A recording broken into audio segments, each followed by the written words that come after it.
It began in Africa. Thousands of years before the coming of the black prophet Jesus. As a matter of fact, archaeologists now admit Africa is where it all began, evidently. It began with an inventive black man, perhaps astounded at the beauty of the universe around him, as his tribesmen worshipped the divine manifestations of that beauty in all things. The sun, a rock, the lush tropical trees of the jungles.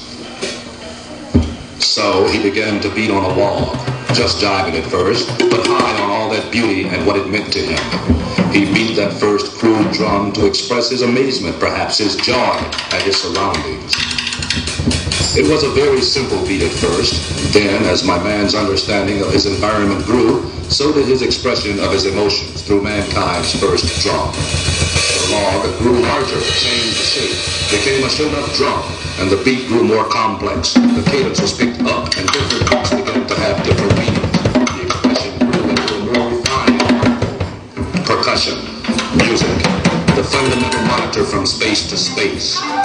Soon, the African developed his natural flair for percussion, for the beat, passed it on to his brothers and sisters when he saw they had the flair too, and a form of communication evolved on more than simply one level. The African telephone of that day did not ring, but beat it into your head. It summoned other tribes from far away to listen to messages of soul with a solid beat. With their hands, with crudely fashioned mallets, then fine drumsticks, they kept on, and with stamping feet and rhythmic chants, they became identified forever with the jungle beat. And there's a lot more to that beat than meats and greets they hear. For then came the white men, with guns and Bibles they came, with greed and lust for human beings to sell for molasses and rum and money. They didn't invent slavery, they refined it and reduced its level of human devastation to levels unheard of in the world. To this land they brought kidnapped Africans, Bibles they didn't believe in themselves, and syphilis. The Bibles and disease did better than the Africans.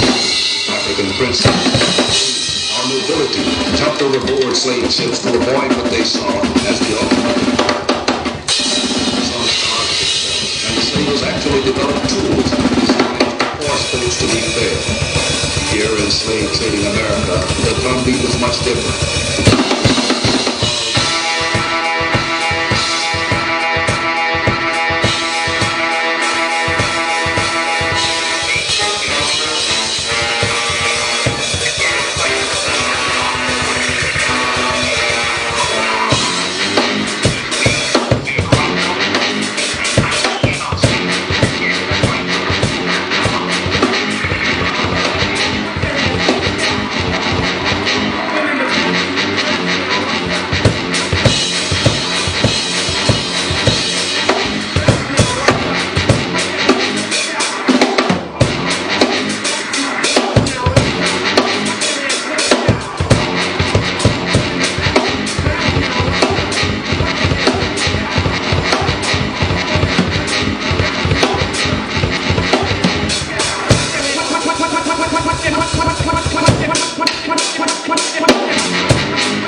Music is the magical movement. Governments can't stop it.